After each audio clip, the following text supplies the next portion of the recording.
In this guide, I'm going to show you guys how to fix WhatsApp microphone not working in Android device. Let's get started. First thing you want to do is allow all the permission for WhatsApp. For that, launch your settings app. Now scroll down and head over to the option apps. Now from the list of apps, find WhatsApp and launch it. Now navigate to the option permissions. Allow all the permissions for it. Then you can head back.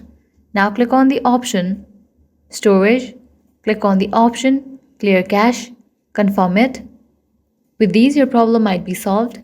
Next thing you want to do is update your device software. For that, head back. Click on the option software update.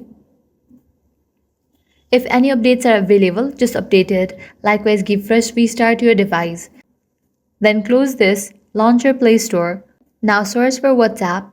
After WhatsApp appears, if you find the option update, click on it and update the app to its latest version. With these solutions, your problem might be fixed. Lastly, what you want to do is completely delete WhatsApp from your device and reinstall it. And that's it. These are some fixes for WhatsApp microphone not working in Android device. If this guide helped you out, do not forget to like, share and subscribe.